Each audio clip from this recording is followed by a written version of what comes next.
Buenas tardes, bienvenidos. Soy Aida Mellado, nefróloga, miembro del Comité de la Semana Mundial del Riñón de la Sociedad Chilena de Nefrología. En este minuto voy a ser la moderadora de este seminario. Hacer hincapié en que el lema de nuestra semana este año ha sido "Cerremos la brecha del conocimiento para una mejor atención en salud renal". En el marco de la Semana Mundial del Riñón en Chile, que celebramos este año del 9 al 11 de mayo, hemos tenido excelentes presentaciones y sesiones que nos han dado cuenta de la importancia de la influencia del medio ambiente, los estilos de vida, en definir cambios en la expresión génica de las enfermedades crónicas como la enfermedad renal crónica. Analizamos la salud mental como un sueño alcanzable en la enfermedad renal crónica, la importancia de comer y beber sano para tener riñones sanos, la importancia de una buena nutrición para realizar actividad física y ejercicio sistemático. Vimos cómo el ejercicio previene mejores condiciones generales en personas portadoras con enfermedad renal crónica y tratamiento de sustitución, demostrándose finalmente en mejor sobrevida y calidad de vida. El ejercicio debe ser permanente para obtener beneficios también permanentes. Debemos mantenernos siempre activos. Hoy nos referiremos a la situación pandémica de COVID-19. El título de nuestro seminario hoy día es "Nuevos desafíos del equipo de salud en diálisis". El doctor Rubén Torres, Paz, presidente de la Sociedad Chilena de Nefrología y coordinador de la FUTAC, nos presentará estudios de pacientes en enfermedad renal durante la pandemia. Doctor, adelante. Muchas gracias, doctora Mellado. Voy a compartir. Se ve, ¿no es cierto? Ya. Bueno, muy buenas tardes, muchas gracias por la invitación. Yo les voy a presentar los estudios de pacientes enfermos renales crónicos durante la pandemia COVID-19 que logramos hacer en Chile. No voy a hablar de estudios extranjeros, ¿ya? Primero, decirles que, como sabemos, el primer caso de COVID apareció en Chile el día 3 de marzo. Ese fue el primer caso de un médico, ¿no es cierto? Y de ahí se ve que rápidamente empezaron a acumularse los casos. Ya al 29 de marzo ya estábamos en los 2.500. Y recordarles que el 11 de marzo la OMS decretó pandemia, un poco después de que partió el primer caso en Chile. En la Sociedad Chilena de Nefrología sabíamos que esta pandemia iba a imponer una carga muy grande, sin precedentes en los sistemas sanitarios, con una demanda mayor a la capacidad de atención. En ese tiempo no existían vacunas, no había tratamiento efectivo, el escenario por lo tanto era muy complejo, y además sabíamos que los enfermos renales crónicos, especialmente en diálisis y los trasplantados renales, iban a ser una población de alto riesgo de infección y mortalidad. Frente a este desafío tan grande, la única opción para enfrentar la pandemia tenía que ser el trabajo en equipo. Y es así que el día 29 de marzo del 2020 se creó esta fuerza de trabajo anti-COVID, que es más bien una fuerza de trabajo renal. Ha ido derivando y actualmente estamos haciendo otras cosas, pero partió como una fuerza de trabajo contra el COVID. Este es un esfuerzo mancomunado de la Sociedad Chilena de Nefrología, la Sociedad de Enfermería en diálisis y trasplante, y también a SODI, para ayudar a los pacientes renales, centros de diálisis y personal de salud en la lucha contra la infección por COVID. Nuestro objetivo era entregar las mejores recomendaciones para el manejo de estos pacientes, entregar medidas de protección para que se evitara el contagio y distribuir elementos de protección. Así partimos. Aquí se ve un organigrama general donde yo en ese momento era presidente de la sociedad y el director nacional de la FUTAC, y tenemos equipo asesor, equipo operativo y muchos coordinadores en las distintas unidades, como en hemodiálisis, el doctor Lorca, en diálisis peritoneal, la doctora Emilia Ortiz, en trasplante renal, la doctora Mefor, en todo lo que son guías y recomendaciones, tuvo la doctora Patricia Díaz, también la doctora Patricia Herrera, en la epidemiología de la encuesta, la doctora Leticia Elgueta, y el apoyo del doctor Luis Toro, que nos ha ayudado enormemente con todo el análisis estadístico, en falla renal aguda y COVID, la doctora Marcela González, y en comunicaciones, partió primero el doctor Jorge Laguna, y después nos ha acompañado hasta ahora nuestra periodista de la sociedad, Natalia Carrasco. Nos reunimos una vez por semana, durante muchísimos meses. Ahora las reuniones son más espaciadas porque ya no tenemos tantos casos, y nos reuníamos los nefrólogos desde el norte de Chile hasta el sur, desde Arica a Punta Arenas, en estas reuniones. Y los objetivos que nos tratamos fueron, primero, potenciar y ayudar a instalar barreras sanitarias, en especial en hemodiálisis, porque veíamos que es donde iba a ser más complejo, porque los pacientes tienen que ir 3 veces a la semana, ¿no es cierto? Están todos juntos en un espacio cerrado, se cumplen todos los elementos como para que fuera fácil que se contagiaran. Y es así que la Fundación Pro Salud Renal presentó un proyecto a una fundación privada que se llama Viento Sur, y conseguimos $1.000.000, que fue una tremenda cantidad de dinero, con la cual pudimos aportar elementos de protección sin costo a todos los centros de hemodiálisis del país, tanto centros públicos como privados. Y esto en ese momento fue muy bien valorado, obviamente, porque además no habían elementos de protección prácticamente al inicio de la pandemia, estaba muy escaso y muy caro. Lo otro, que como objetivo, optimizar el diagnóstico precoz de la infección por COVID, en especial nuevamente los dializados, e instalar los mejores modelos de atención, ¿ya? En la unidad.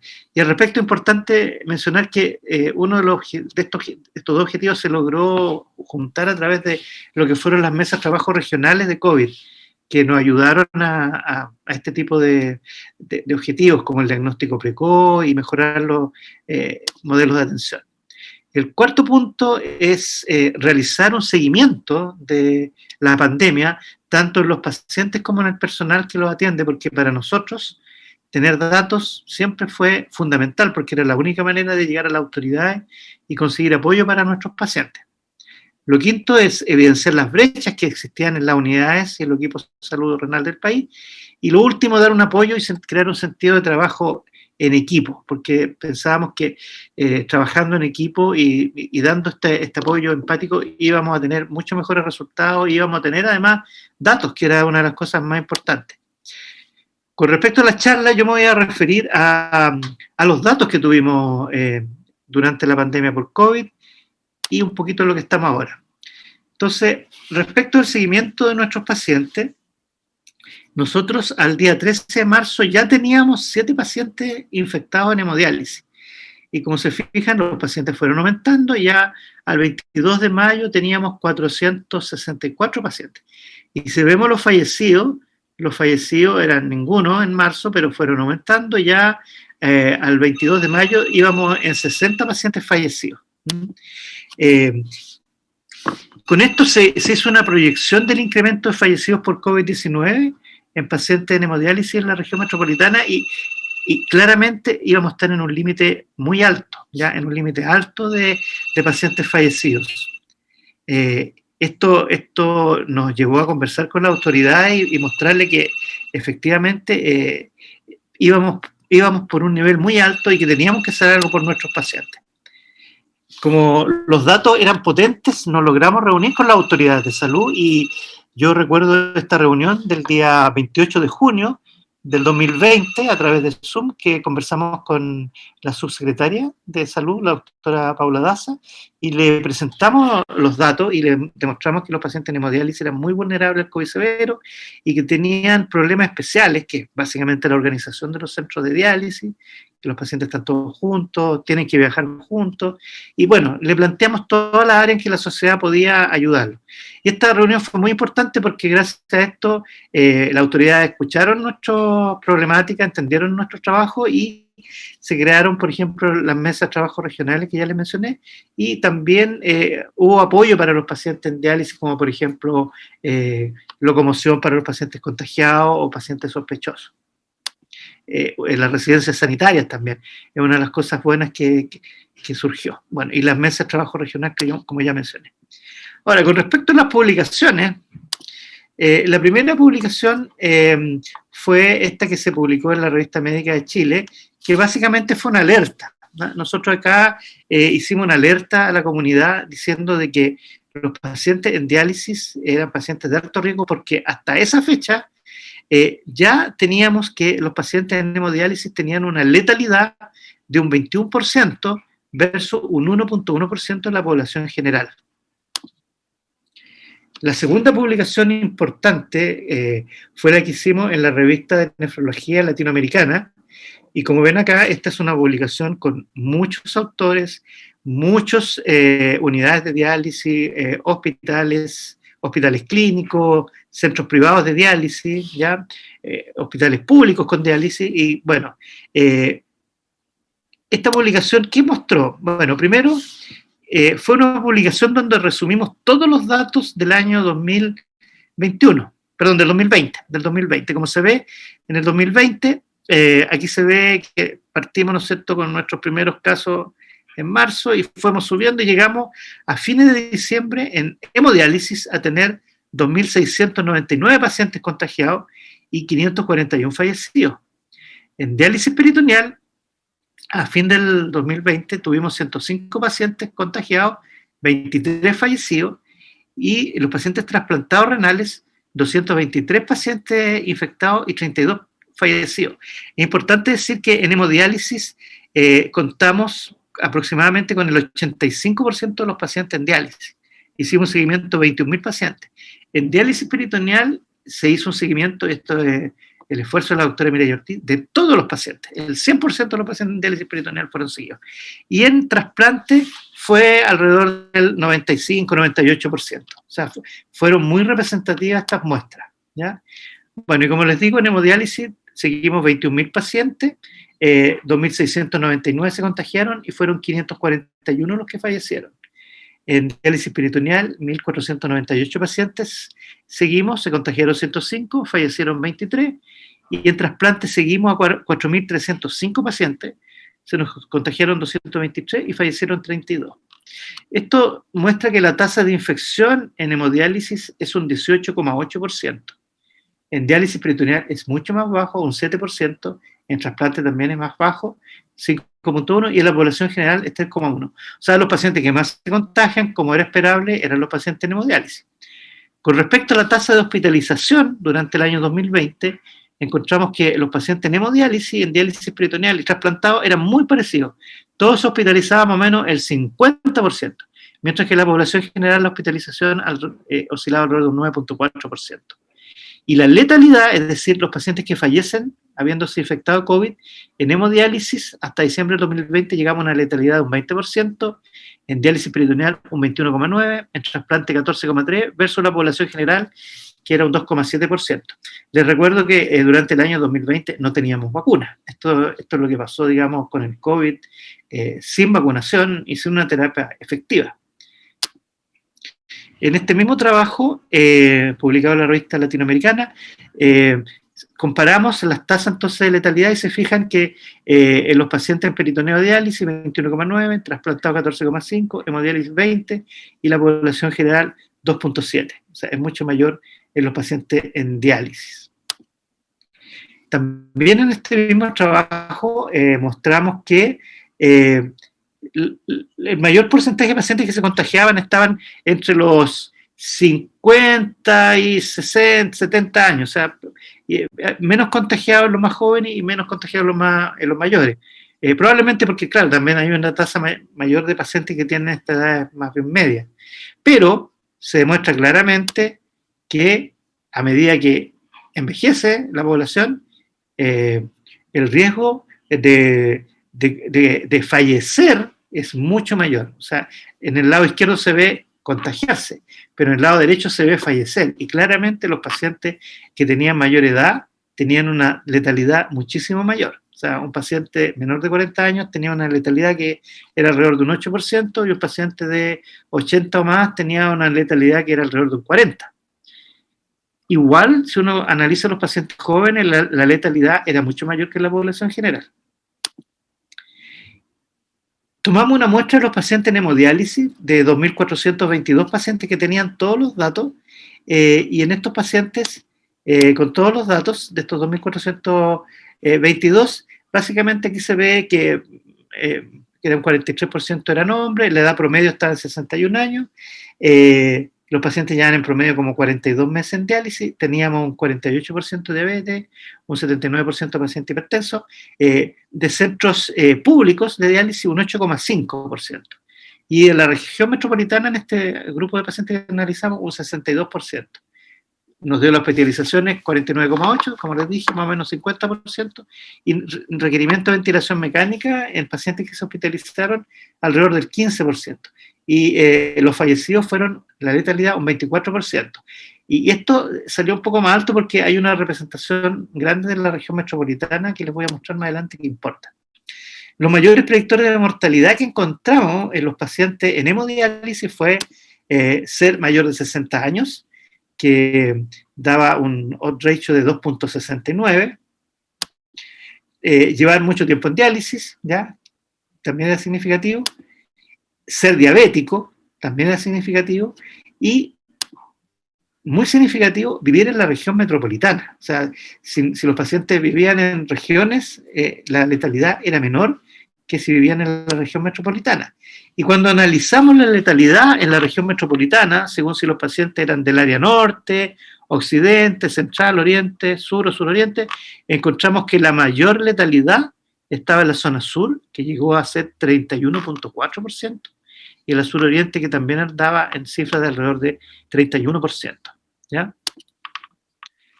Este es un segundo trabajo que se publicó ahora, en abril del 2022, liderado por la doctora Jacqueline Pefort, que es el impacto de este estudio multicéntrico en los pacientes trasplantados durante la pandemia por COVID-19. ¿Ya?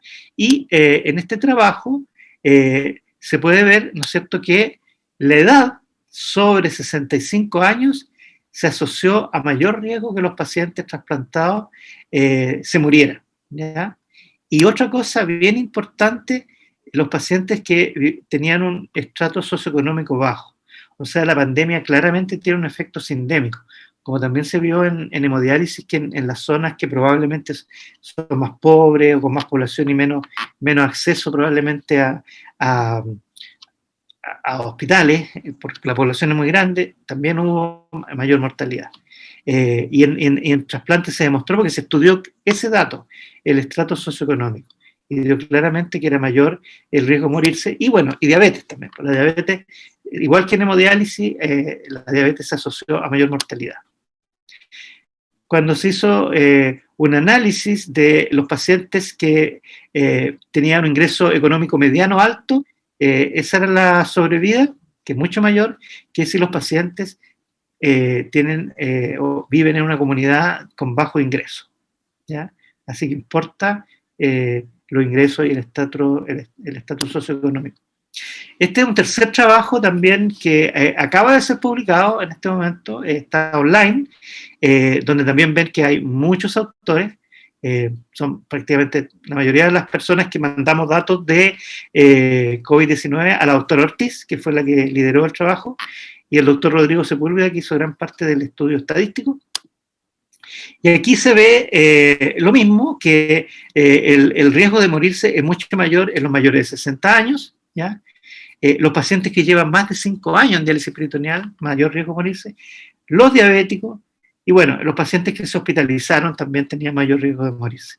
Y bien interesante, si el paciente se infectaba en el hospital, tenía también mucho mayor riesgo de morirse. Probablemente porque el paciente al hospitalizarse tenía alguna patología por la que se hospitalizó y adquirió el COVID hospitalizado. Ahora, al analizar la sobrevida en los pacientes en diálisis peritoneal con COVID-19, se ve que a medida que pasan, ¿no es cierto?, el tiempo, esa es la tasa de sobrevida, pero es mucho mejor en los pacientes menores de 60 años que en los mayores de 60 años. Y también es mejor la sobrevida en los pacientes que no tienen diabetes versus que los que tienen diabetes, y también es mucho mejor la sobrevida en los pacientes que no se hospitalizan versus los que se hospitalizan. O sea, los pacientes que se hospitalizaron tuvieron una letalidad que llegó prácticamente al 40%. Este es un cuarto trabajo que no está publicado, pero que sí fue muy importante porque ayudó a vislumbrar lo que estaba pasando a los pacientes trasplantados cuando ya habían recibido 2 dosis de vacuna. Son 408 pacientes trasplantados renales que desarrollaron COVID, y ahí teníamos 82%, 336, que no habían sido vacunados, y teníamos 72 pacientes, un 18%, que sí se habían vacunado, con 2 dosis, de los cuales un 57% tenía Sinovac y un 43% tenía Pfizer. Y si se fijan, la tasa de hospitalización es exactamente igual y la tasa de letalidad es exactamente igual, no hubo ninguna diferencia, es decir, las 2 dosis no protege para nada a los trasplantados renales, que es un dato que nosotros ya habíamos visto que había sucedido en una publicación del New England en la población francesa. Corroboramos exactamente lo mismo. Bueno, gracias al trabajo conjunto de la FUTAC renal, se consiguió priorizar la vacuna para los enfermos renales, y así que el 25 de febrero del 2021, la subsecretaria Daza anunció que los trasplantados, en primer lugar, se iban a sumar a los dializados para vacunarse. Y así que se inició el proceso de vacunación para personas dializadas y trasplantadas de manera preferente.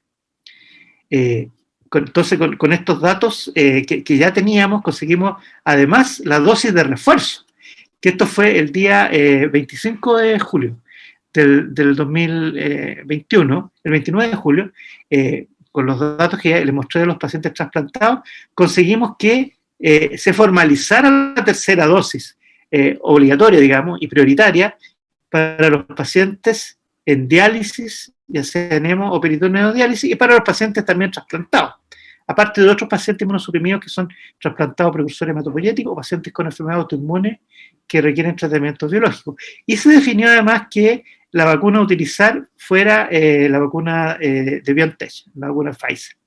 Así que eso fue hasta la tercera dosis. Ahora, la cuarta dosis no ha sido igual, la cuarta dosis se ha vacunado según la edad de los pacientes, pero hasta la tercera dosis la vacunación fue priorizada para nuestros pacientes. Este es otro trabajo que hicimos, que está a punto de publicarse, que es un estudio de la vacunación en hemodiálisis, donde nosotros tomamos 15.852 pacientes que están en terapia de reemplazo renal, seguido a nivel nacional, y nos quedamos con 12.000 pacientes. Excluimos pacientes que tenían un diagnóstico probable o confirmado previo al 2 de febrero, o sea, previo a las vacunaciones. Sacamos también a pacientes en diálisis peritoneal y pacientes con dato incompleto de vacunación. Quedamos con los pacientes en hemodiálisis. Y teníamos 9% de pacientes que no habían recibido ninguna vacuna, 3,4% de pacientes que habían recibido una dosis y 10.615 pacientes que recibieron 2 dosis.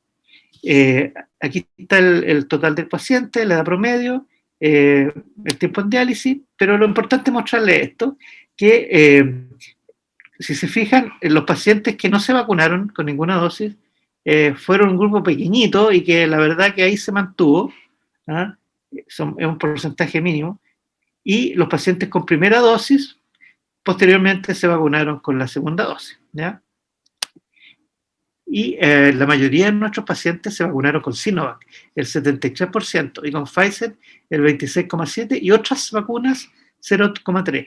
Estamos hablando solamente hasta la segunda dosis en hemodiálisis. Y acá se ve la incidencia acumulada de casos COVID. Entonces se ve que los no vacunados o los vacunados con una dosis, la verdad es que la incidencia igual siguió, o sea, igual se contagiaron, pero ya con 2 dosis claramente ahí bajó, ¿no? Con 2 dosis bajó la incidencia de COVID. Y respecto a la mortalidad acumulada, aquí es muy, muy claro que las vacunas sí funcionaron. En los pacientes no vacunados o los vacunados con una dosis, la mortalidad era mucho más alta que en los pacientes que tenían sus 2 dosis. ¿Ya? Claramente una disminución.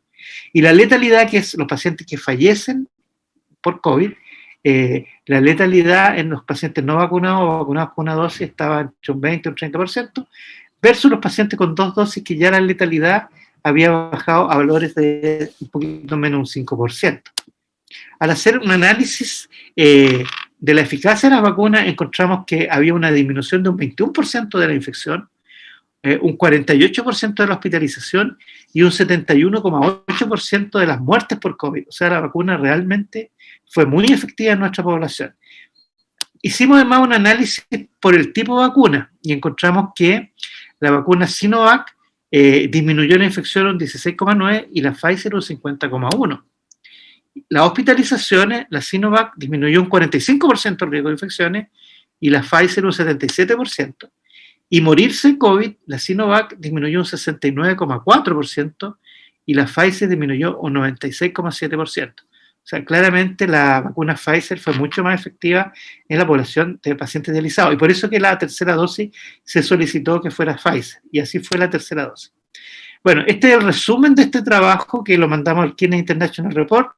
en este momento está en revisión, nos han hecho algunas observaciones, pero es más o menos lo que yo les dije, que al comparar la vacuna CoronaVac, la infección se protege un 16,9, en cambio la BioNTech o Pfizer un 50,1, y la muerte, que es lo más importante, estamos cercanos a un 70% con CoronaVac y un 96,7% con Pfizer. Estamos a la espera que el trabajo pueda ser publicado. Ahora, ¿en qué estamos al año 2022? Traje los datos hasta marzo del 2022.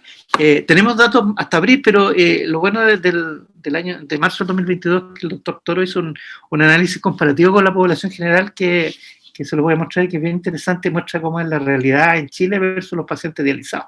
Estos son pacientes en hemodiálisis, ¿ya?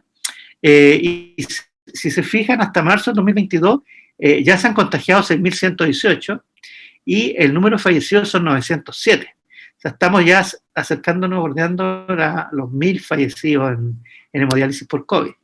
Aquí se ve arriba la población general, donde se ve que, ¿no es cierto?, estamos llegando a alrededor de los 3.300.000 pacientes contagiados y fallecidos alrededor de 45.000.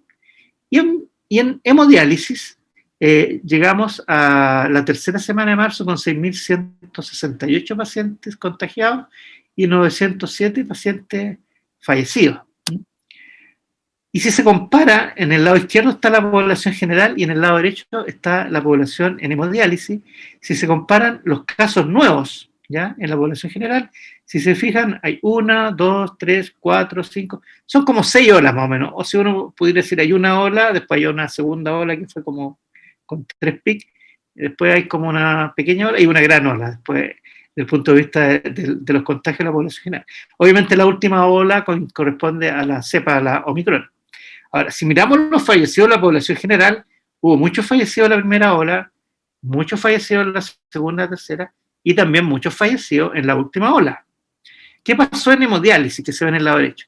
En el lado derecho también tuvimos olas de contagio, una primera ola en el 2020, una segunda ola a fines del 2021, fines del 2020, principios del 2021, y una tercera ola ahora durante el año 2022, ¿ya?, que coincide con la población general. Pero si se fijan los fallecidos han sido cada vez menos. O sea, en este momento no sobrepasan por semana de 10 fallecidos, cosa que no era así al principio cuando no habían vacunas. O sea, claramente se muestra aquí que la vacunación fue tremendamente efectiva en nuestros pacientes dializados y fue muy bueno que se hayan priorizado, porque la letalidad era muy, muy alta. Lo otro que estamos, obviamente, es en la fuerza de trabajo renal, es siguiendo con esto de mejorar la calidad, la mejor posible para nuestros pacientes que se dializan, también para los pacientes trasplantados, obviamente, también en enfermedad renal crónica, prediálisis, haciendo prevención, pero respecto a los trasplantados, respecto a los pacientes en diálisis, la Sociedad Chilena de Nefrología se integró recientemente, esto fue el 25 de abril, a una alianza que se llama Diálisis es Vida. Esta es una alianza que está integrada por Senferdial, por CLAICOP, que es una asociación de pacientes de Latinoamérica y del Caribe, obviamente los pacientes de diálisis de Chile, ASODI, la Asociación Nacional de Diálisis Independiente, ANADI, y la Sociedad Chilena de Nefrología, básicamente para entregar nosotros como Sociedad Chilena de Nefrología argumentos clínicos y científicos basados en la evidencia del éxito que ha tenido este modelo de complementariedad público-privada en la diálisis en Chile, y como objetivo muy importante restituir en el Ministerio de Salud una mesa de salud renal de forma de entregar un apoyo técnico para la generación de políticas públicas, las modificaciones de reglamentos, la elaboración de futuras bases de licitaciones y, por supuesto, todo lo que es prevención en la enfermedad renal crónica, ¿ya? Porque, como dijo el doctor Clavero, el compromiso inquebrantable hasta el día de hoy es mejorar la salud de los pacientes con enfermedad renal crónica en Chile. Y es así que la ministra de Salud, la doctora María Begoña Yarza Sáez, durante la Semana del Riñón, que hemos tenido actualmente durante esta semana, mencionó como positivo que se pueda hacer este programa de salud renal en Chile y es altamente probable que podamos reinstaurar esta mesa de salud renal para poder trabajar en conjunto todos los actores de este ecosistema tan complejo que es, que incluye a los pacientes en terapia de sustitución renal. Como conclusiones, en Chile los pacientes en diálisis y trasplantados renales tuvieron un alto riesgo de contagio y mortalidad, ¿ya? Ante las vacunas estamos hablando de 20% o menos en dializados y 15% de letalidad en trasplantados. La mitad de los pacientes requirió hospitalizarse. Los mayores predictores de mortalidad fueron tener más de 60 años, tener diabetes, vivir en zonas altamente pobladas, como la región metropolitana, y también el nivel socioeconómico, ¿ya? Lo que apunta a este carácter sindémico de la enfermedad. Los pacientes dializados y trasplantados, por lo tanto, siempre tienen que ser priorizados para vacunarse contra el COVID, y eso fue lo que conseguimos. Encontramos que los pacientes en diálisis tenían una muy buena respuesta con 2 dosis de vacuna, más con Pfizer que con Sinovac, pero sin embargo los pacientes trasplantados con 2 dosis de vacuna no tuvieron muy buena respuesta, así que en ellos se privilegió la tercera dosis y afortunadamente se incorporaron tanto los pacientes trasplantados como los dializados para la tercera dosis. Actualmente estamos en la 4ª dosis y eso depende, como les dije, de el calendario de seguridad. Y finalmente la Fuerza de Trabajo Renal seguirá apoyando las mejores medidas basadas en evidencia científica que apoyen una buena calidad de terapia para nuestros pacientes renales.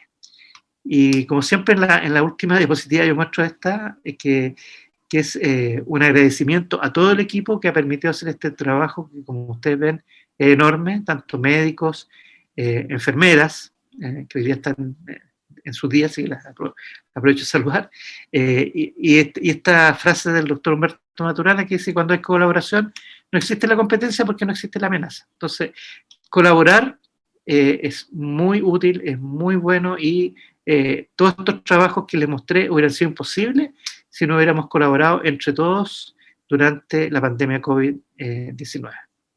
Eso es, muchas gracias. Muchas gracias, doctor Torres, por su presentación. Nos deja muy claro toda la evidencia, digamos, de la realidad que vivimos y que también nos sirve para la experiencia de la próxima que va a venir.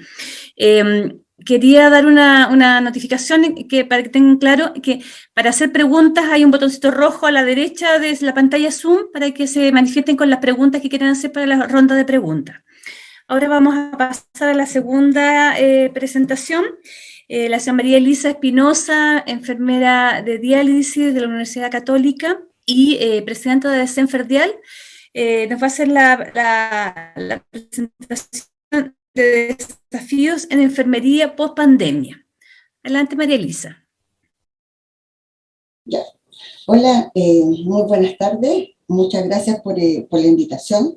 Y importante que hoy día conversamos un tema que se llama desafíos de la enfermería nefrológica post-pandemia. Antes que decir cualquier otra palabra, un saludo para todas nuestras colegas que están a lo largo del país en el Día Internacional de la Enfermera, nuestro reconocimiento y agradecimiento a las enfermeras de diálisis, de hemodiálisis, peritoneo y trasplante por una labor responsable y esmerado trabajo, por atender siempre a los pacientes con dedicación, pendientes de su seguridad y su bienestar, y quienes a lo largo de nuestro país y en estos tiempos de grandes desafíos de salud como sociedad han dado cada día y siguen dando lo mejor de sí para mantener la calidad y la humanidad de su servicio. Con orgullo de compartir con ustedes una profesión que requiere, además de profesionalismo, paciencia, amor y sabiduría. Feliz Día de la Enfermera, le desea la directiva de Senferdial. Ahora vamos a pasar a la presentación. El doctor Torres ya mencionó en gran parte el contexto, en el fondo, cómo fue este tema de la pandemia, la fecha aproximada que fue en diciembre, que conocíamos algunos aspectos generales, que venía este virus, que estaba causando grandes problemas en Europa, y nosotros lo veíamos un poco, yo lo digo, lo reconozco un poco lejano. Estamos tan al fin del mundo que uno dice, se va a demorar en llegar. Pero no se demoró tanto, porque el primer caso de coronavirus, como dice el doctor, lo tuvimos en marzo, después el 4 de marzo específicamente, el 11 de marzo se declaró una una pandemia en el fondo a través de la OMS, y en este caso, en marzo también del 2020, se creó la FUTAC, que es la Fuerza de Tarea Conjunta, que ya lo mencionó el doctor Torres. Ahora, desde nuestra mirada, era bien importante, y creo que reconozco en los nefrólogos los visionarios que fueron para crear esta fuerza de trabajo, porque fueron personas que son muy significativas y muy importantes, que fue el doctor Torres y además el presidente de la sociedad, que es el doctor Clavero. Nosotros nos reunimos como sociedad con toda la directiva y nos dimos cuenta, al poco andar, de que iba a ser muy difícil que nosotras como directiva pudiéramos empezar a dar respuesta a todo lo que se nos venía encima, que al parecer, y por lo que escuchábamos cada día, era bastante catastrófico. Por lo tanto, pedimos una ayuda a una de la enfermera que nos había sido la presidenta los años anteriores, y que además tenía una particularidad, que ella es especialista en acreditación de centros de diálisis, entonces conoce muy bien las realidades a nivel país. Y en este caso le pedimos a Yolanda, que ustedes la pueden ver acá, que está a mi derecha, si ella podía colaborarnos y ser nuestra representante en la FUTAC. Le dimos a nuestras socias nuestros correos y cómo nos podían ubicar, porque además también nosotros personalmente, cada una de nosotras estábamos abocadas al trabajo, en nuestros propios trabajos. Yolanda lo hizo muy bien y ella fue siendo nuestra guía, nos fue comentando lo que estaba pasando en los centros de diálisis, que se veía muy, muy difícil. Lo primero de las cosas que hicimos, bueno, ¿qué vamos a hacer? Hicimos todo un tema con la información que teníamos que dar a nuestras colegas, y ya sea por las precauciones de los pacientes, por los equipos de salud, precauciones a nivel de las unidades de diálisis. El doctor lo mencionó también en la presentación anterior, que hay un tema con el transporte y que había que educar al equipo de salud y ver exactamente cómo en el fondo íbamos a organizar nuestras unidades. Se crean muchos entre webinars, que debutamos con los webinars. Era una palabra, yo lo había visto desde lo académico, pero nunca me había tocado participar tan intensamente en webinar, porque pensábamos que era, si bien reconozco la importancia de la tecnología, lo veíamos más lejano, o sea que algún día íbamos a tener clases y otro tipo de conferencias, pero no lo veíamos como algo cercano. La verdad es que nos equivocamos, porque fue nuestra salvación para llegar a las enfermeras de todo el país. Y es así como hicimos los primeros seminarios de recomendaciones para el manejo de la pandemia, seminarios en el fondo también de peritoneodiálisis, seminarios de participación en todas las actividades que eran propias de la FUTAC. Nosotros, a medida que pasaba el tiempo, cada vez nos acoplábamos más a esta fuerza de tarea que es la FUTAC. En el fondo, ¿por qué lo hacíamos? ¿Por qué íbamos cada vez trabajando más en conjunto? Porque no queríamos que hubieran opiniones divididas, es decir, que nosotros pensáramos algo y otra sociedad dijera algo distante. En el fondo, los comunicados, la información siempre fue una. Nunca hubo como nosotros las enfermeras pensamos esto, los nefrólogos piensan esto otro, los kinesiólogos otro, no. En nuestro caso fue todo bastante bien y fue una tremenda posibilidad de aprendizaje, de trabajar en conjunto. Pasaban los días, cada vez veíamos, por lo que nos contaban nuestras colegas y por el contacto directo que teníamos con ella prácticamente a diario a nivel de los centros de diálisis, lo que estaba pasando. Y teníamos que, por ejemplo, la gestión de la pandemia era un elemento esencial, porque está todo el tema del personal. Por supuesto que el personal se empezó a enfermar, tanto como los pacientes, también las familias, y se hacían simulacros de atención, teníamos problemas con los equipamientos, dimos las instrucciones cómo había que hacer el triage, y esto mezclado con toda la información que nos daba el ministerio, o sea, entre los días de cuarentena, entre el ser contacto estrecho, siempre fueron habiendo cambios. Esto nunca fue algo rígido, fue absolutamente dinámico, por lo tanto había que estar súper alerta a la información, y eso mismo también nos hizo pensar que teníamos que seguir trabajando en conjunto con la Sociedad de Nefrología, lo cual hacemos hasta el día de hoy.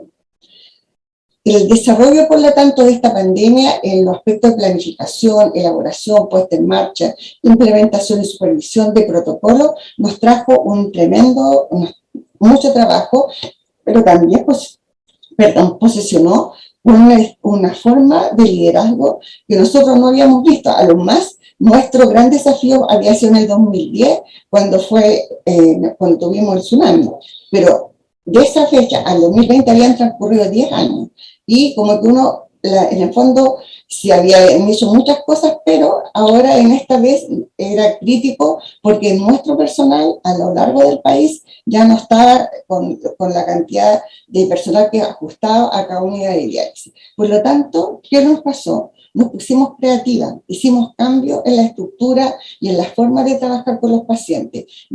El trabajo en equipo para nosotros fue esencial porque no había otra forma de salir adelante. También intentamos ser lo más flexibles dentro de lo que se nos tenía permitido, porque como ustedes saben, existe un reglamento para las unidades de diálisis, y ese reglamento tiene que ver desde la cantidad de pacientes que tiene que estar en una sala, la distancia entre un paciente y otro, y también flexibilidad en cuanto a las funciones de las enfermeras y flexibilidad en cuanto al sistema de turno.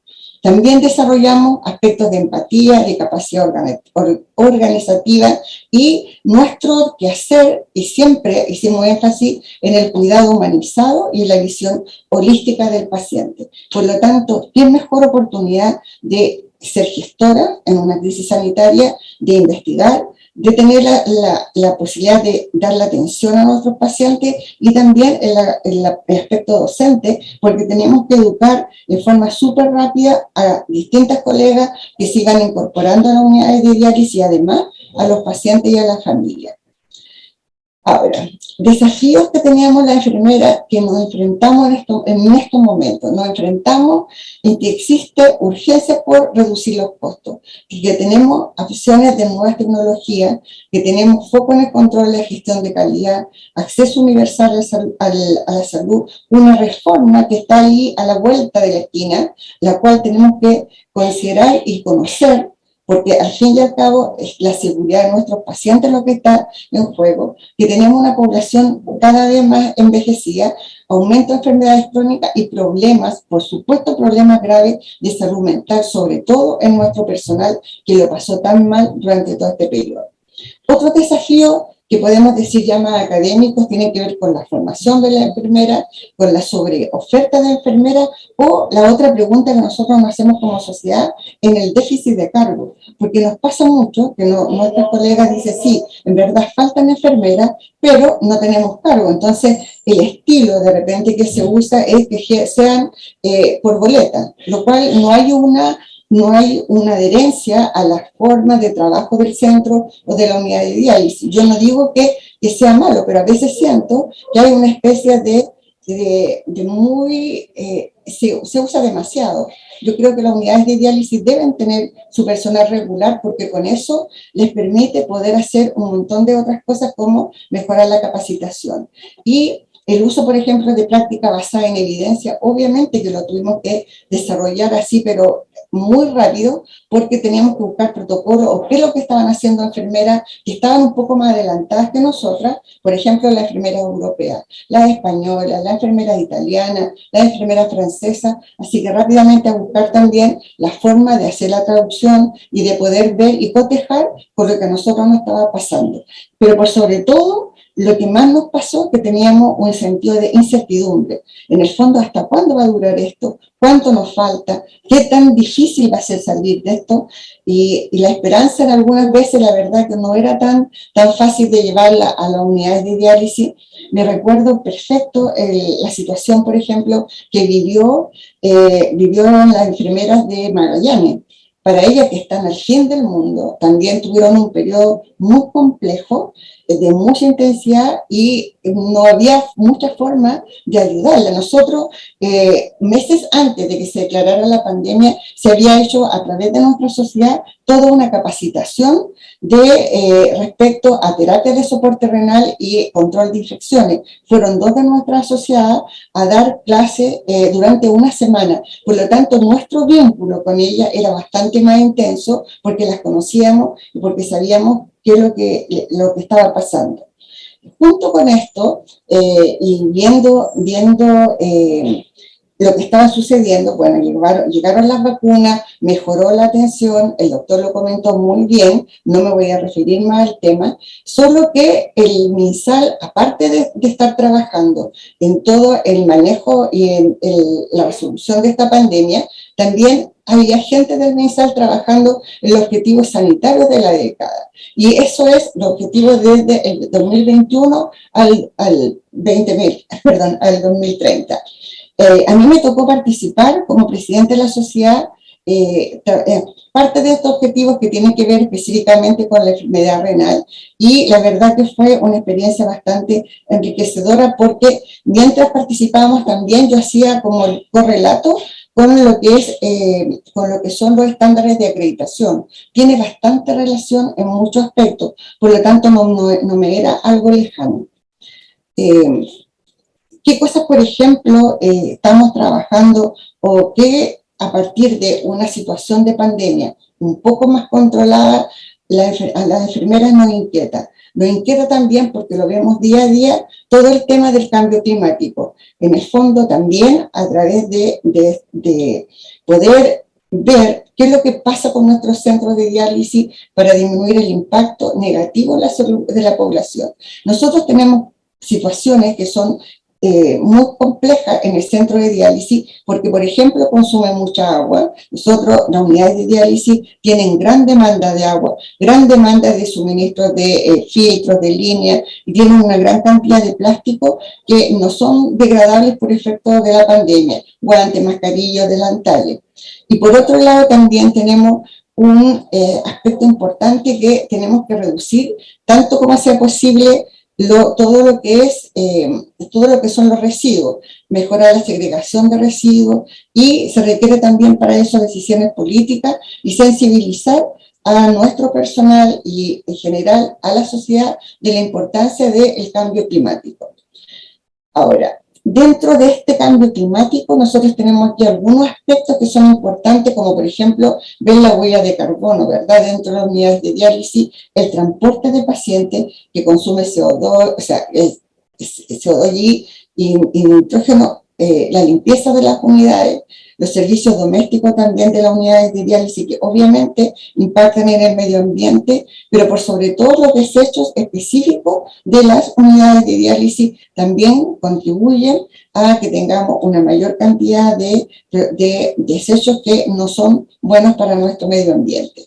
Pero como este tema también se trata de ver cuál es nuestra proyección dentro de las cosas que nosotros hemos hecho, tenemos este proyecto liderado por enfermeras de nefrología que hicieron, en este caso Miriana Ramírez, que es la presidenta de del comité científico, hizo un proyecto súper bonito que tiene que ver con hacer todo lo que es aspectos para mejorar en el fondo todo lo que es el impacto ambiental de los productos que nosotros usamos. Por ejemplo, ella hizo, el proyecto se llama, lo hizo en conjunto con la industria, que colaboró muy bien, que se llama Diálisis Verde, y también trabajó en este proyecto Lorena Muñoz, que es la enfermera coordinadora de Diaberum Melipilla, conjunto con Universidad de Chile. Y ellos, por ejemplo, empezaron desde ya en este proyecto a hacer algunas situaciones que nosotros podíamos repetir en nuestras unidades de diálisis. Tiene que ver, por ejemplo, la reducción de los desechos, la reducción de la energía, usaron solamente, por ejemplo, ampolletas tipo LED, la reducción del transporte, ustedes ven acá que pusieron un muy bonito bicicletero, tanto para los pacientes como para el personal. Esos son proyectos liderados por enfermeras nefrológicas y que también contribuyen a mejorar el medio ambiente. Otra cosa importante, acá tenemos la foto donde aparecen las chicas y dice iniciativa pionera en Latinoamérica con el proyecto Diálisis Verde. Otro aspecto que estamos trabajando las enfermeras tiene que ver con emergencia y desastre. Nosotras salimos de una y entramos a otra. Estamos saliendo de la pandemia, pero ya debiéramos estar pensando en las unidades que se nos puede venir una emergencia de este tipo como no ocurrió en 2010, donde afectó gravemente a los centros de diálisis. ¿En qué sentido? Tanto en la estructura física del centro mismo como de las plantas de agua. Entonces, después del terremoto, del tsunami, la Sociedad de Nefrología hizo todas estas recomendaciones que son súper importantes y que yo recomiendo en verdad que las podamos leer y retomar, porque nos va a volver a pasar, somos un país sísmico, esto no terminó. Y nosotras como enfermeras tenemos que pensar que ya pasó la pandemia, pero tenemos que tener una mirada de futuro, tenemos que saber que también en nuestras unidades pueden seguir siendo afectadas por emergencia y desastre. Si no es por un terremoto, puede ser un volcán, puede ser cualquier cosa, la verdad. Entonces, como sociedad y como enfermera, tenemos que seguir trabajando y volver a tomar este tema. Ahora, ¿por qué me importa tanto? Me importa que tomemos este tema porque a través de la sociedad necesitamos la elaboración por parte de la sociedad de una base de datos actualizada del personal de diálisis, enfermeras, test, personal de apoyo a lo largo del país con apoyo de ASODI y Sociedad de Nefrología y Ministerio. Porque post pandemia, ¿qué nos ha pasado? Al contactarnos con nuestros centros de diálisis o con las enfermeras, que eran enfermeras líderes de cada uno de los centros o de los lugares, muchas han renunciado o se han ido simplemente, producto de la pandemia, se han ido a ejercer otras labores, tal vez porque se agotaron, porque se cansaron y porque además hay un factor que es muy importante para nosotras las enfermeras de diálisis. El factor es que fallecieron muchos de nuestros pacientes. Me parece, doctora, haber escuchado alrededor de 1000 y tantos pacientes que fallecieron producto de la pandemia. Eso para nosotras como enfermeras es un dolor inmenso. Nosotros trabajamos al lado de nuestros pacientes, conocemos su historia, sabemos lo que piensan, por lo tanto, cuando le pasa algo a un paciente de diálisis o a su familia, nos pasa a todo el personal. Entonces, es una situación que muchas de nuestras colegas prefirieron por lo menos, no sé si por un tiempo, no sé si vamos a poder reclutar de nuevo, pero prefirieron dar un paso al lado y tomar otras actividades. Por lo tanto, si nosotros teníamos una base de datos de enfermeras a lo largo del país, esto es prioritario como nosotras como sociedad de volver a retomarlo porque, les vuelvo a repetir, en cualquier momento puede ocurrir un desastre y necesitamos estar preparadas. Recomendación, leer y volver a actualizar este Plan Nacional de Acción que está específicamente realizado y muy bien realizado para las unidades de diálisis. Otro desafío importantísimo que tenemos la enfermera de nefrología es lo que tiene que ver con la acreditación y con la reacreditación de los centros de diálisis. Nosotros durante la pandemia, todas las enfermeras estuvimos absolutamente abocadas a la atención de nuestros pacientes, a darle la mejor opción de diálisis peritoneal, la mejor opción o la mejor calidad de hemodiálisis y en la parte aguda el mejor desarrollo de terapias de soporte renal que no era necesariamente hemodiálisis en la forma convencional. Entonces, muchos de los aspectos importantes de la acreditación fueron quedando no que no lo pensáramos o que no lo escribiéramos, pero fueron quedando un poco atrás. ¿Por qué? Porque lo más importante era atender a nuestros pacientes, estar ahí, como dice, en la primera línea y dándolo todo para que ellos y sus familias se pudieran recuperar. Volver a retomar para nosotras como enfermeras el manual de los estándares de diálisis y a la vez, porque ahora a poco andar tenemos el tema de entrar en vigencia del reglamento, o sea, este reglamento ya está, pero va a ser prioritario que las unidades de diálisis lo cumplan, y tiene un montón de aspectos que tenemos que seguir mejorando y tenemos que responder. Por ejemplo, responder ante por el tema personal, cuando teníamos tanta era la demanda, nos exigen que el personal tenga inducción, que haya hecho por lo menos que haber elaborado un programa, y la verdad que lo hicimos en todas las unidades de diálisis, pero tal vez no de la forma y que uno hubiese querido, pero recopilar toda esa información, eso construye o es parte de nuestro quehacer día a día. Y lo que queremos todas, y que todas nuestras unidades de diálisis sean reacreditadas. pero implica tiempo, implica demanda de eso, y suma esto que el personal está agotado, cansado, sale con licencias médicas, hay licencias largas, se reinfecta. Entonces, este aspecto no ha sido tan fácil. Sabemos que lo estamos retomando, pero ha sido un poco agotador. Otro desafío que nosotras como sociedad de enfermeras de diálisis necesitamos seguir avanzando en el aspecto de reconocimiento de la especialidad. Nosotros, antes de la pandemia, ya era un tema, lo conversamos con el ministerio, lo conversamos con la CIEN, y esta es una foto de la participación de Senfardial en sociedades científicas para ver el reglamento o las modificaciones que se iban a hacer al Código Sanitario en el 2020. Nuestro trabajo y nuestra tarea es luchar por el reconocimiento de la especialidad. Nosotras somos enfermeras especialistas, no cualquiera hace. A veces se puede pensar que es un trabajo rutinario y que lo hace cualquiera. La verdad que está súper alejado de la realidad, porque es cualquier equivocación, cualquier mala decisión de una enfermera de diálisis puede significar la vida del paciente. Y por eso es tan importante el ser especialista. Acá en esta foto está Ana María, que fue hasta hace muy poquito, hasta marzo, fue la directora nacional de enfermería. Con ella nos reunimos muchísimas veces porque sabíamos que estaba a puerta el decreto supremo número 8 del 2013 de los Ministerios de Salud y Educación, que aprobó el reglamento y certificación de especialidades de los prestadores individuales de salud y las entidades que las otorgan, y que decía: incorpórese en el inciso primero de su artículo y a continuación letra D un nuevo literal E del tenor respecto de considerar debiera ser uno especialista, y nombra 7 especialistas, pero no encontramos nosotras en ese artículo que a nosotras como enfermeras de diálisis nos pasaban a llamar enfermera de terapia de sustitución renal. Yo, créanme, que puse el grito en el cielo. O sea, dije, esto no puede ser. Nosotros no somos enfermeras de terapia de sustitución y de trasplante renal. Nosotros somos enfermeras nefrológicas.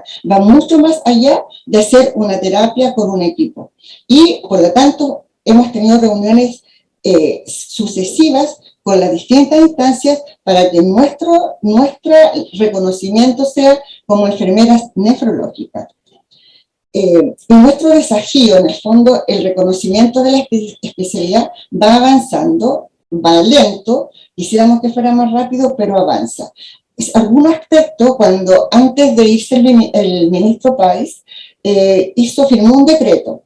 En este decreto habían 3 especialistas o subespecialidades de enfermería: enfermería de práctica avanzada en oncología, enfermería de práctica avanzada en APS y enfermería de práctica avanzada en geriatría y gerontología. Ellas son las 3 primeras de estas 7 especialidades que se supone que tienen que llegar a ser especialistas. Nosotros seguimos luchando por esto, y ya el 24 de mayo, o sea, en poquitos días más, volvemos a tener una reunión con el INSAR para seguir trabajando en el reconocimiento de la especialidad, y créanme que no vamos a descansar hasta que lo logremos. Otro desafío importante es de nosotros como enfermera de nefrología, tiene que ver, y trabajamos a pesar de la pandemia y con pandemia, elaboramos un manual de cuidado de enfermería en la persona con enfermedad renal crónica. Este es un libro hermoso que tiene trabajo de nuestra sociedad, de muchas de nuestras socias, y este libro, cuando el ministro firmó el decreto, junto con formar el decreto de la especialidad, también él quiso no solamente firmar, sino que además dar un prólogo, porque se dio cuenta de la importancia y del trabajo que estaba detrás de la elaboración de este manual. ¿Por qué importa tanto? Porque este manual, que da directrices de los cuidados que necesitan los pacientes con enfermedad renal crónica, apunta hacia lo que está en el fondo, que es asegurar la calidad de la atención. Eso es lo que nosotros queremos. Nosotros además elaboramos una pauta, una minuta, que mandamos al mensal, porque queremos que este libro todavía lo tiene el ministerio, el ministro lo firmó, pero nosotros no lo tenemos. ¿Por qué? Porque justo hubo el cambio de gobierno y las nuevas autoridades iban a tener que revisar este manual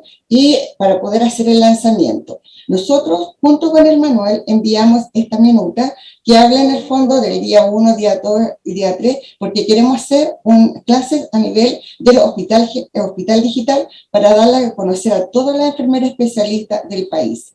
En eso estamos y esperamos concretarlo prontamente.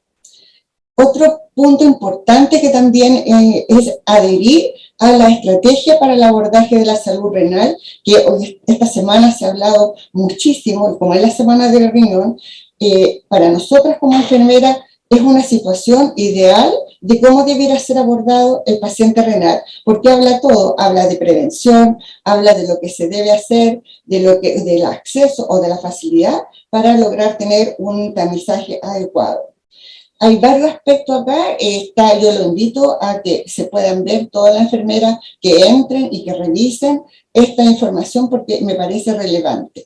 Y lo que me parece más relevante aún es que en este trabajo que lo lideran nefrólogos y enfermeras de nefrología de Concepción, hay 2 de nuestras socias que son justamente quienes están trabajando desde el inicio, desde las primeras señales de querer hacer esto, están ellas. Una de ellas es la Paulina, que ha estado muchas veces con nosotros, y la Tatiana Chávez, que también todo nuestro reconocimiento junto con el doctor Zúñiga. Ellas son parte, junto con el doctor Miller, el doctor Zúñiga, y un grupo, además de la Tatiana y de la Paulina, son líderes en haber hecho y elaborado y participar en esta confección de esta propuesta y afortunadamente el ministerio la acogió y nosotros vamos como Sociedad de Enfermeras de Diálisis a dar todo nuestro apoyo para que esto se cumpla.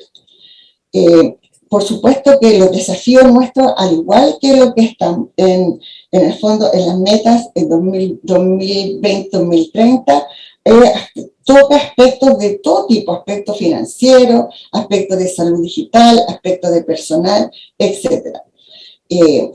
No puedo, como enfermera de diálisis, dejar de pensar y dejar de hablar de una situación que aparte, primero está la pandemia, con todo lo que nos sucedió, con los fallecimientos de los pacientes, con el personal, con lo complicado que fue sacar adelante las distintas unidades.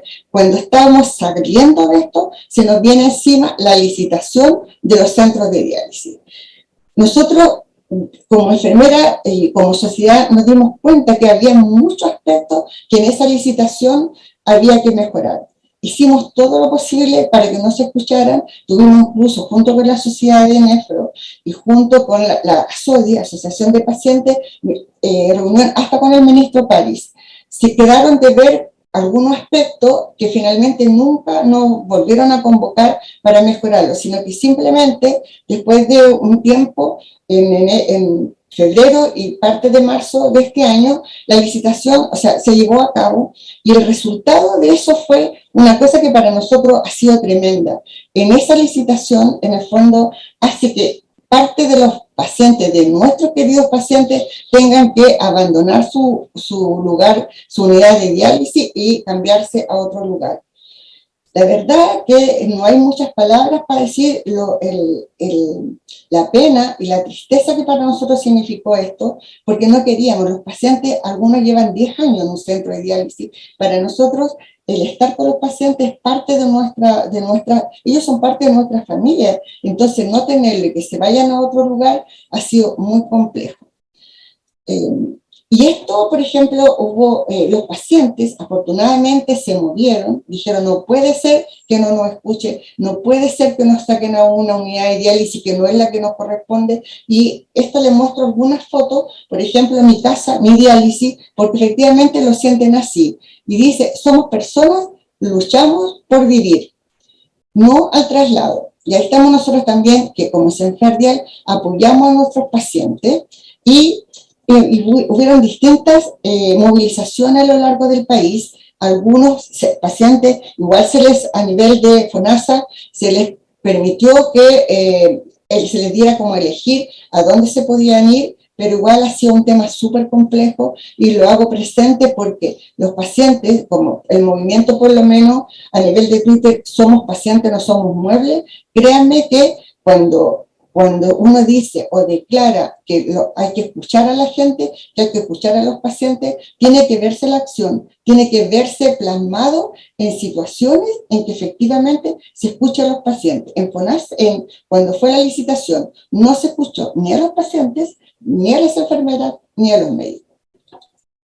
Ahora, esto que decía el doctor Torres de volver a retomar el tema de la mesa de diálogo es porque esta mesa siempre estuvo, hasta los últimos años. Estos últimos años simplemente no ha estado, pero por ejemplo yo acá tenía fotos guardadas de participación del directorio. Acá está el doctor Clavero, que estaba participando también de esta mesa, en la mesa del Senado, porque nosotros a través de esta mesa hacíamos todas las observaciones a las distintas situaciones que iban sucediendo respecto a la atención de los pacientes. Pero esto de un momento no se vio más. Se tomaron decisiones y se aplicaron que finalmente ustedes vieron en las fotos que mostramos que afectaron hondamente a nuestros pacientes, a sus familias y por supuesto a todo el personal de salud. Iba a decir, gracias a Dios, a través de la Semana del Riñón, conseguimos un impacto muy positivo en la que la ministra, que estaba en la inauguración de la Semana del Riñón, se comprometiera a retomar esta mesa de trabajo, mesa de diálogo, porque necesitamos hacer presente un montón de cosas. Tantas cosas, por ejemplo, que en la licitación, que en la licitación anterior se le daba un énfasis a que hubiera en el centro de diálisis nutricionistas, kinesiólogos, otros componentes de esta unidad o de este grupo que atiende a los pacientes, de este equipo comprometido en el bienestar, ya no fuera posible. Entonces, fueron cosas sumamente difíciles de resolver. A través de esta mesa tenemos que lograr que eso cambie. ¿Y por qué esta diapositiva para mí es muy significativa, sobre todo hoy día que es el Día Internacional de la Enfermera? Como palabras finales, muestro esto que son dos imágenes. Una, donde está Florence Nightingale, que es nuestra inspiradora en enfermería, al lado de un paciente, hace muchos años. Y acá está una de nuestras enfermeras al lado de un paciente, también con la misma, si ustedes lo miran, con la misma actitud de un cuidado afectuoso y cercano, con valores humanistas y centrado en las personas, y sobre todo con un conocimiento profesional. Agradezco a nuestras socias, que es Patricia, Rina, Emiliana, Yolanda, Alejandra, Ingrid, Silvia, Evelyn y muchas otras más que nos contribuyen o con las fotos o con las ideas para hacer esta presentación. En verdad es un orgullo presentar en el Día Internacional de la Enfermera, presentar estos aspectos, porque no siempre se tocan. Yo podría haber hecho esta misma presentación, haberla hecho a nivel académico, pero dije no lo voy a hacer a nivel académico porque me importa que la ciudadanía sepa que por qué marcharon los pacientes, por qué se decía, o por qué a nivel de la prensa se dijo en el fondo lo que podía pasar con las unidades de diálisis. Todavía estamos ahí, estamos a punto de que en verdad sea algo catastrófico en los centros de diálisis, pero confío en este gobierno que dice que es ciudadano, que tome en cuenta a las personas, que habla de la equidad y la igualdad, sí se hemos escuchado los profesionales y los pacientes. Así que muchas gracias por haberme permitido decir estas palabras. Y sobre todo, el mensaje para la doctora Yarza, que en verdad necesitamos conversar con ella, en verdad necesitamos que nos escuche y tenemos esperanza que así sea. Así que muchas gracias. Gracias, María Elisa. Tu testimonio es muy importante, toda la labor que hicieron en estos dos y medio años atrás, enfrentando la pandemia, sacando adelante a los pacientes, como decías tú, dándose tiempo para educarse, para educar, para investigar, para poder tomar decisiones de políticas públicas, ha sido maravilloso. Yo creo que en realidad han puesto mucho de todo su ímpetu en todo esto y está muy bien. O sea, gracias por todo eso y yo creo que en realidad es parte de todo lo que hemos estado viviendo y es súper importante en realidad como tú lo muestras, porque en realidad como tú bien dices, todo el equipo, digamos, de profesionales que está cerca de un paciente que está en diálisis, en peritoneal de diálisis, hay una cercanía muy importante, entonces hay un lazo fundamental ahí que va más allá de solamente el quehacer profesional, el sentimiento. Así que gracias por tu participación. Tenemos algunas preguntas acá, vamos a hacerlas para que las comentemos. Francisca Torres Castro dice, ¿cómo se han gestionado aquellos centros de diálisis que han presentado a personas fallecidas a raíz de la falta de prevención del COVID año 2021? Especialmente Osorno y Centro de Diálisis Puerto Vara. Ella tiene algún antecedente ahí. Por otro lado, el mismo Centro de Diálisis intervencionado tuvo un incendio este año, manteniendo la incertidumbre a los usuarios de qué hacer en estos casos. ¿Quién fiscaliza los centros para asegurar la seguridad y prevenir los riesgos? Es la pregunta. Yo creo que justamente, o sea, frente a esta situación de riesgo, ¿quién fiscaliza y cómo se puede sentir seguro el paciente? Yo creo que esa es la pregunta.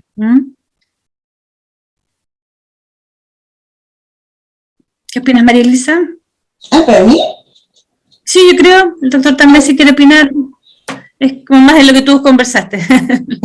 En general, todo lo que tiene que ver con factores de riesgo yo creo que tiene mucho en la educación. O sea, por un lado, el centro, la estructura del centro de diálisis tiene que ser capaz de dar respuesta a las situaciones que se plantean. Tiene que haber, y esa es parte también de nuestro trabajo. O sea, yo reconozco que en las unidades de diálisis el personal está absolutamente agotado. ¿Por qué? Porque no es un personal que se renueva. O sea, uno no saca una enfermera, a ver, usted venga para acá y la pone a hacer diálisis.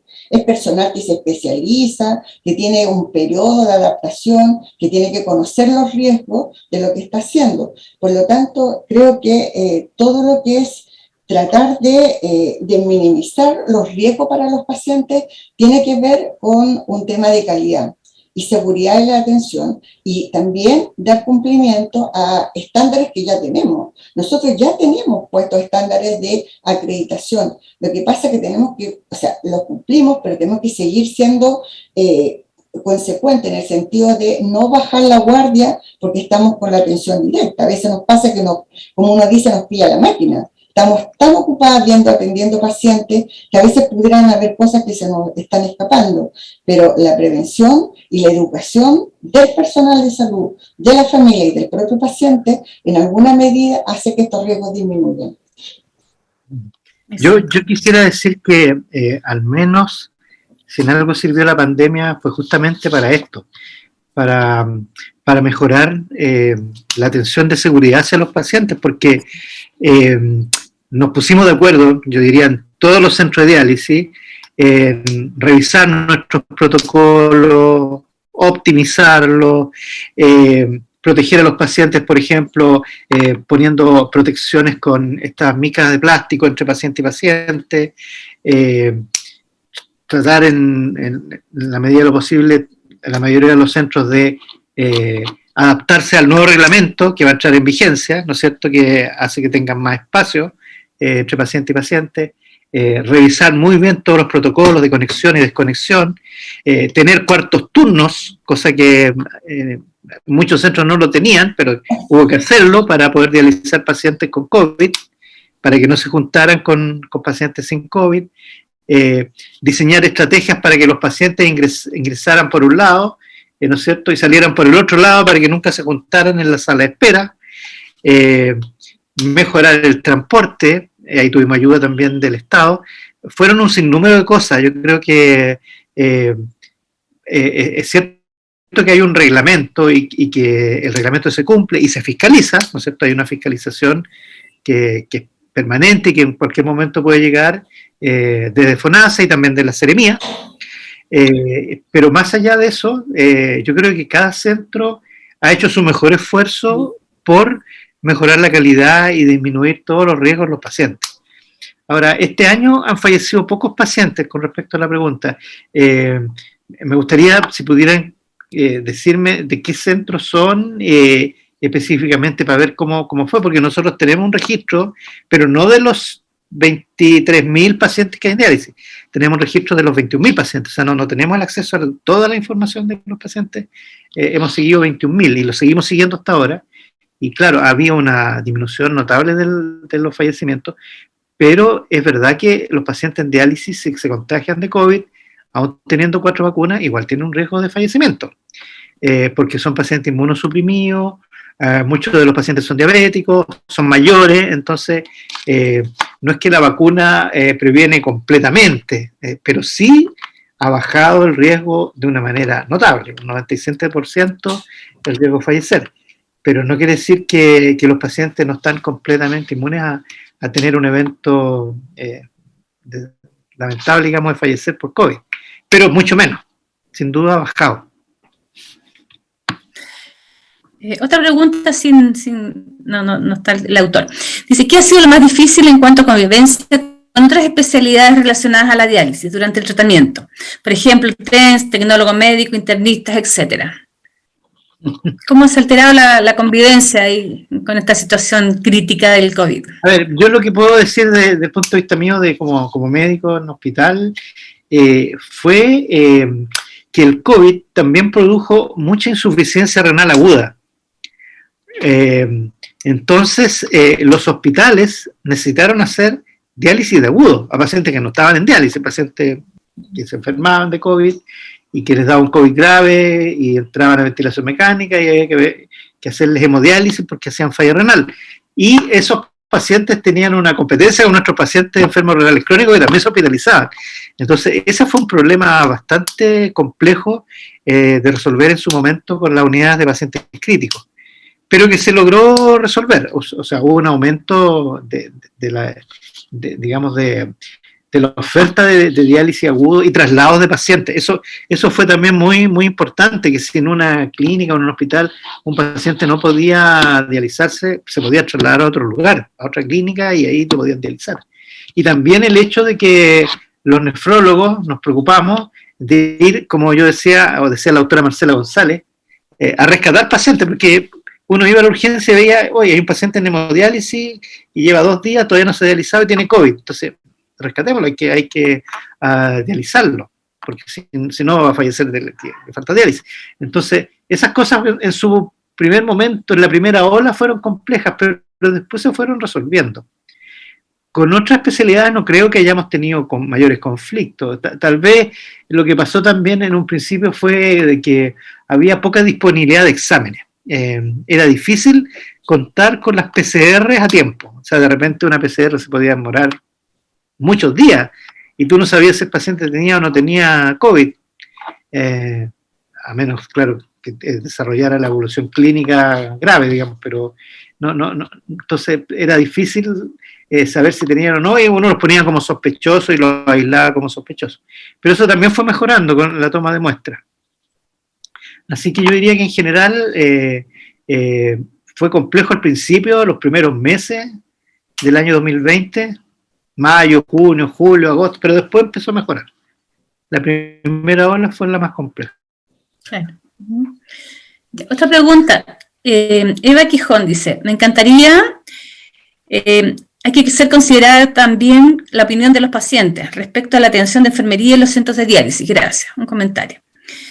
Y otra pregunta. ¿Habían participado como gremio de otras movilizaciones por la salud renal antes del problema de la licitación?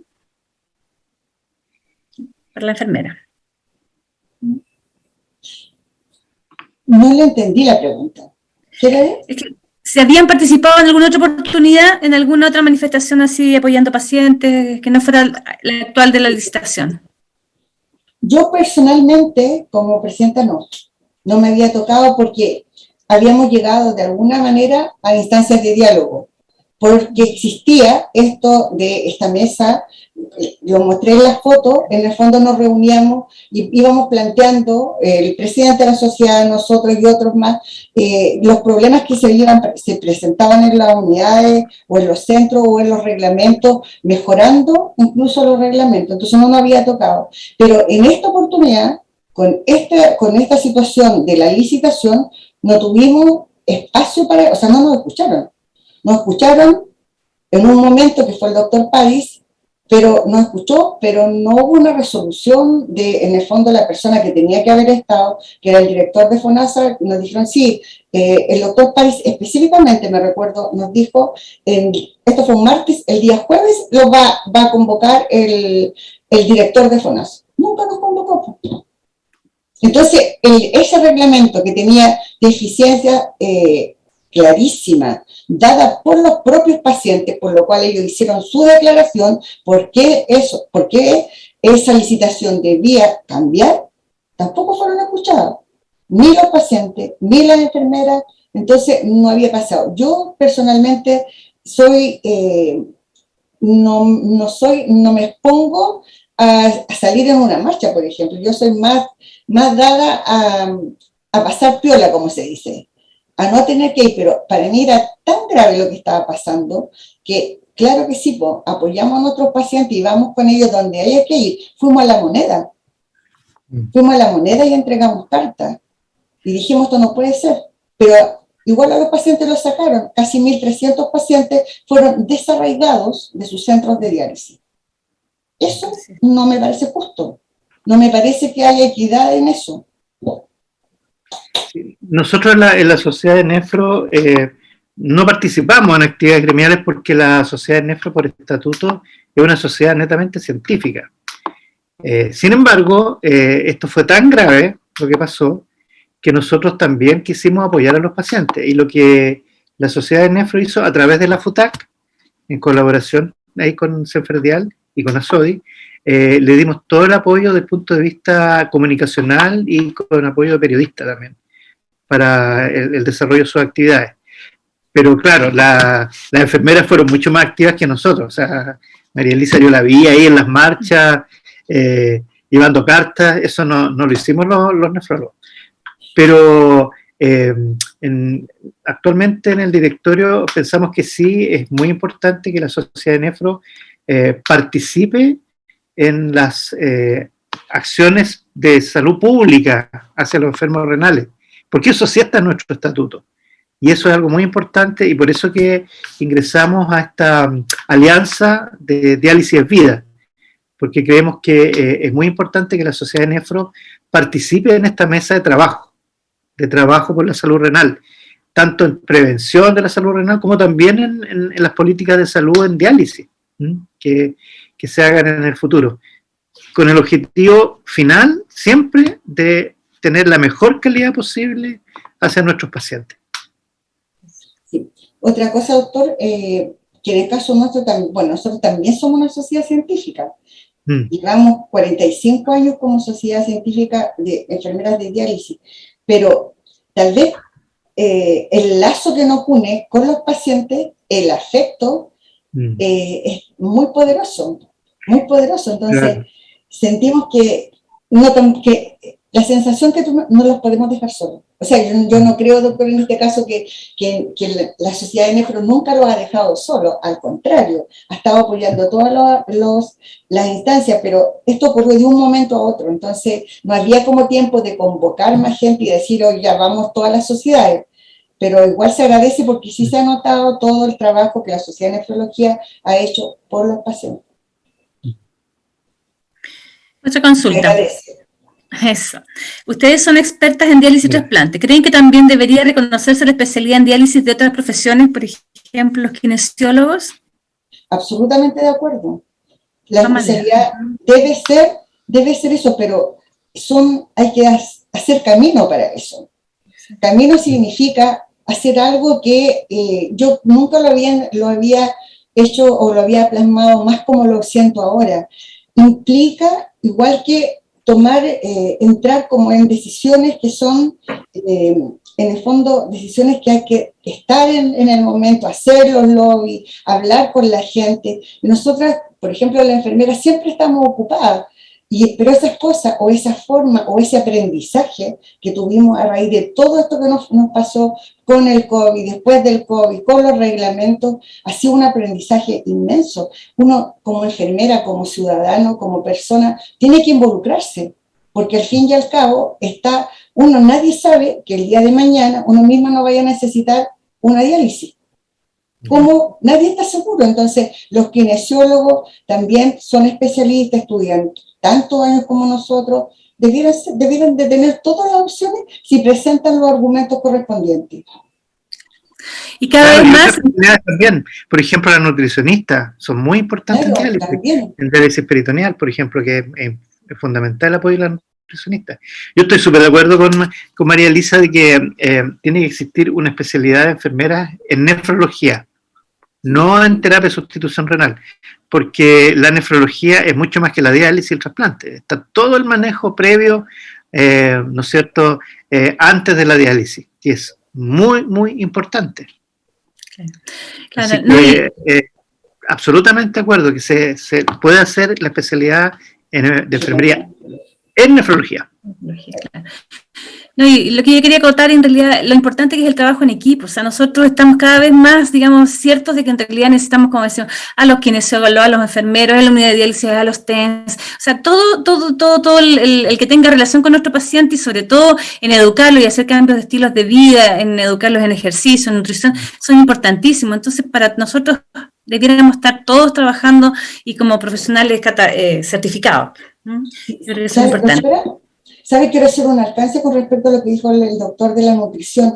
Cuando revisé el manual que era para desastres, me llamó tanto la atención cómo las nutricionistas hicieron toda la pauta de lo que debe hacer el paciente que está a la espera y que no se puede dializar porque hay un desastre. Eso es profesionalismo, eso es especialidad.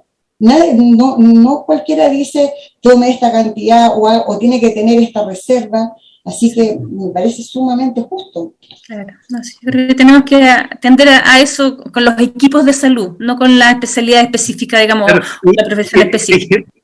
Y el ejercicio en diálisis ha demostrado, el doctor Hans Miller lo ha presentado, y de hecho hay un comité de la Sociedad de Nefro, que el ejercicio disminuye la mortalidad en los pacientes en diálisis, claramente. Entonces, contar con el apoyo de un kinesiólogo que los haga hacer ejercicio, digamos, razonable, mover las piernas, etcétera, con equipos durante la diálisis, podría mejorar mucho la calidad de vida de estos pacientes y la sobrevida también. Sobrevida, exactamente. Dos comentarios de feliz día para todas las enfermeras y todos los profesionales del centro de diálisis. Ahora otro, dice, ¿cuál es el principal desafío que tienen ambas sociedades en la actualidad, considerando la posición de los pacientes y del gobierno? Bueno, a mí me parece que el principal desafío es lograr esta mesa de trabajo, que esté integrado por diversos actores, como se dice ahora, de todo el ecosistema de diálisis, trasplante, de enfermedad prediálisis, digamos, de nefrología, para poder hacer las mejores políticas públicas para el país, que sean costo efectivas y que sean de calidad.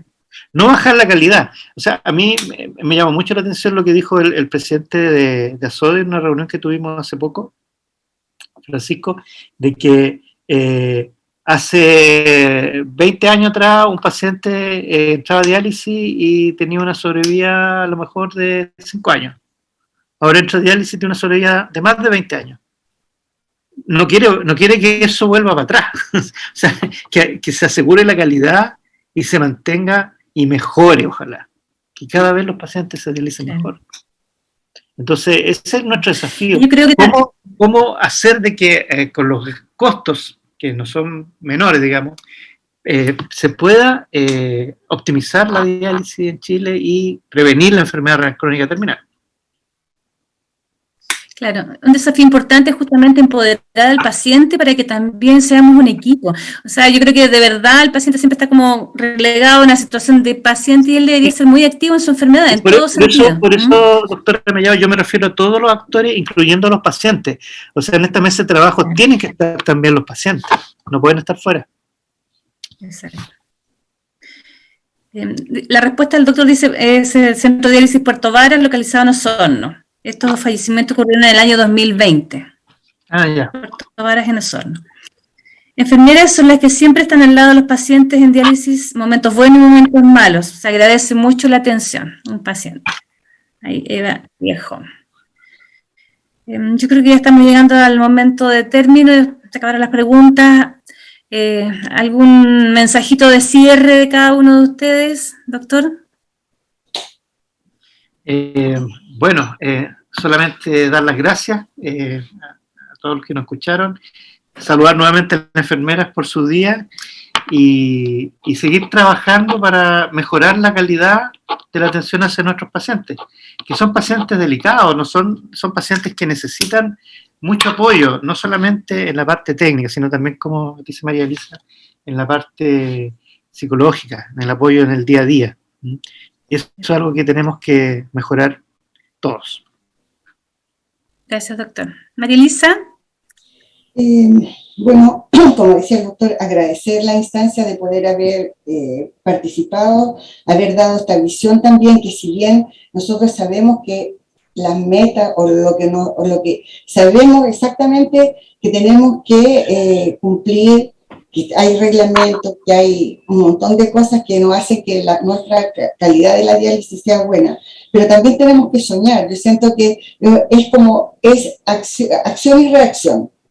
Tenemos que seguir adelante, no dejarnos avasallar por no entristecernos y abatirnos por lo que nos está pasando. Al contrario, yo creo que las cosas que suceden hacen que las personas, algún motor de ella se reactive y salga adelante.